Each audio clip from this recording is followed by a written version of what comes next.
नमस्कार दोस्तों, आप सभी का एक बार फिर से स्वागत है आप सबके अपने चैनल तंत्र मंत्र ब्लॉग्स पर।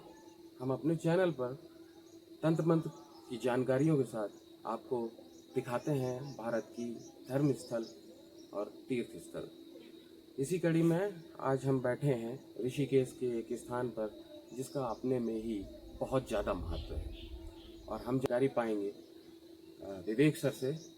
और विवेक सर जाने माने यूट्यूबर हैं और आप चाहें तो इनका चैनल चेक कर सकते हैं, विवेक अवस्थी वाइल्ड लाइफ स्टोरीज और विवेक अवस्थी जी के नाम से। तो सर, हम लोग ऋषिकेश में यहाँ पे बैठे हैं। मैंने सुना है कि ये धर्म स्थल है, वैसे तो देवभूमि है, पूरा देश जानता है, लेकिन इस स्थान का अपने में खास महत्व है। देखिए, क्या है ना कि जैसे हम ऋषिकेश में बैठे हैं, लेकिन हम ऋषिकेश से 17 किलोमीटर दूर है जी। 17 किलोमीटर दूर। तो ऋषिकेश आता है देहरादून जिले में जी। हम बैठे हैं पौड़ी गढ़वाल जिले में। लेकिन इस जगह का महत्व कुछ ऐसा है कि आपका कैमरा भी नहीं दिखा पा रहा होगा, पीछे की तरफ जी। मणिकूट पर्वत है। जी। तो मणिकूट पर्वत का जब समुद्र मंथन से रिलेशन है कि जब शिवजी ने विषपान किया और उसके बाद वो कैलाश पर्वत की तरफ बढ़ चले। अभी हम जो बैठे हैं ना, ये हिमालय की फुट हिल्स है, शिवालिक की पहाड़ियां, ठीक है ना। शिवालिक भी शिव से संबंधित, शिवालिक शिव।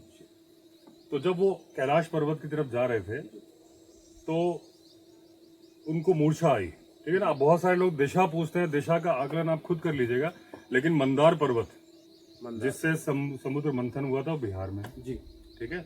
वासुकी नाग जो कि रस्सी बना था जी, उसकी फॉसिल्स मिल चुके हैं और ये प्रमाणित हो चुका है कि समुद्र मंथन हुआ था, कि वासुकी नाग था, डायनासोर से बड़े, उसका पूरा कंकाल तंत्र मिला है और अभी 1 महीना भी नहीं हुआ है, स्केलेटन मिला है। हाँ, 1 या 2 महीना हुआ है, ठीक है। आप गूगल करिएगा वासुकी नाग फॉसिल्स, वासुकी नाग फॉसिल्स। तो मंदार पर्वत बिहार में है। तो हम आज के समुद्र से पुराने समुद्र का अंदाजा नहीं लगा सकते, क्योंकि पहले बताते हैं कि एक समय पे तो शायद यहाँ पे भी समुद्र था और जब प्रलय आई थी तो हर जगह समुद्र था।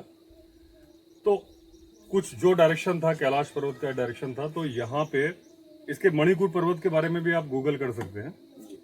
तो इस पर्वत पे उनको मूर्छा आई, वो लेट गए, और यही कारण है कि इस पर्वत पे आज भी सांप और अजगर ज्यादा है।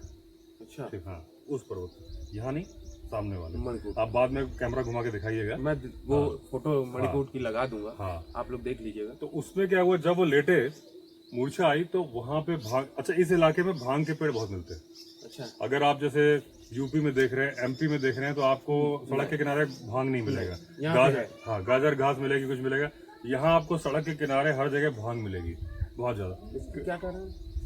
ये शुरू से थी, मतलब एक वेजिटेशन होता है ना, जैसे कि अब मध्य प्रदेश में आपको सागवान मिल रहा है नेचुरल, यहाँ पे लगाया हुआ मिल रहा है, वहाँ ओरिजिनल है, ठीक है ना। अगर कहीं पे शीशम का जंगल है, तो ये भांग यहाँ पे थी, जड़ी बूटी से मिली। भांग एक बूटी थी जिसको गलत तरीके से इस्तेमाल किया जा रहा है। बहुत सारे रोगों का इलाज है वो, अगर आयुर्वेद में देखा। सही बात है। तो जब उनको कुछ मूर्छा सी लगी तो वहां भांग थी, तो उन्होंने वो खा ली।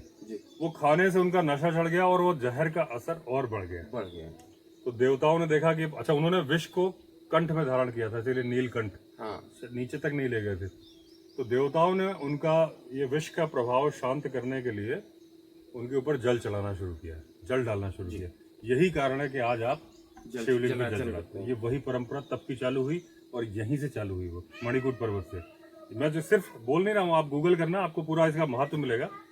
इस पर्वत की परिक्रमा होती है गाड़ी से, पैदल करने वाले पैदल करते हैं, लेकिन आपको मालूम है आजकल हर आदमी पैदल नहीं कर सकता। तो जब परिक्रमा होती है तो करीब 500 गाड़ी निकलती है और उनके साथ भोजन का प्रबंध सब कुछ होता है। 2-3 आश्रम यहाँ पे, माई का आश्रम है, वो भोजन का इंतजाम कराती हैं। ऐसा करके एक पूरा एक त्योहार सा होता है, बड़ा उत्सव। हाँ, तो इसके 16 द्वार मणिकूट पर्वत के, मतलब जो लोग पैदल चलते हैं ना, उनके द्वार, तो मतलब बिल्डिंग तो है नहीं, लेकिन जो रास्ते हैं 16 द्वार है, उनमें से किसी से भी जाते हैं और फिर वो परिक्रमा करके उसी द्वार से निकलते हैं। तो ये था जो शिव जी का, कि जब उनको जल चढ़ाया गया, फिर उनकी वो विष का प्रभाव शांत हुआ। तो जो मैंने सुना है कि शिव जी ने जीवन में केवल एक बार भांग को खाया था। जो आज लोग बोलते हैं कि भाई भांग खाते थे, भांग खाते थे, एक ही बार खाया था, वो भी जब बीमार थे, और उसके बाद शायद उन्होंने नहीं खाया। लेकिन जो परंपरा चल रही है, तो ये महत्व है इस वाली जगह का। बाकी हरिद्वार यहाँ से 25 किलोमीटर दूर है, तो हरिद्वार अलग जिला है। मैंने मतलब एक अभी मंदिर कुछ पिछले बार जब मैं आया था, मैंने वीडियो किया था विंध्यवासिनी माता मंदिर का। वो भी मंदिर अपने आप में अलौकिक है। अलौकिक है। और वो क्या है, विंध्याचल पर्वत से मूर्ति, जहाँ पे भी विंध्यवासिनी माता है जी। विंध्य का मतलब विंध्याचल पर्वत, और वासिनी का मतलब जो वास करती थी जी। नेपाल में भी है, हाँ। मिर्जापुर में भी है, ठीक है ना। तो विंध्य क्षेत्र से ये भी मूर्ति लाई गई थी जी। जिस तरह से माता वैष्णो देवी की पिंडी है ना, पिंडी रूप में ही है जी। ऊपर से पीतल की बना दी गई है जी। अच्छा। लेकिन वो जो आप जाओगे मंदिर, गए हो आप? जी गया हूँ। हाँ। वो जो पीतल की मूर्ति है वो प्राकट्य है? नहीं, वो प्राकट्य नहीं है। अच्छा। वो निर्मित है। अच्छा, निर्मित है, बनाई गई है। प्राकट्य तो जो पिंडी है ना जी, प्राकट्य है, प्रकट हुई है जी, लेकिन यहाँ नहीं हुई है, विंध्य पर्वत में हुई है। ये लाई गई स्थापित है। लेकिन विंध्यवासिनी माता का मंदिर का महत्व क्या है, जब अंग्रेजों का शासन था मंदिर यहाँ पे तब भी था, आज के रूप में नहीं था, थोड़ा सा जीर्ण हालत में था। तो अगर आप वो पहाड़ी देखोगे तो वो एकदम निकली हुई पहाड़ी है, इधर का भी दिखता है, इस साइड भी दिखता है, चारों तरफ दिखता है।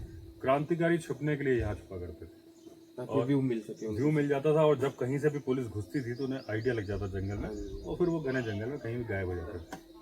तो ये विंध्यवासिनी माता का यहाँ का हो गया।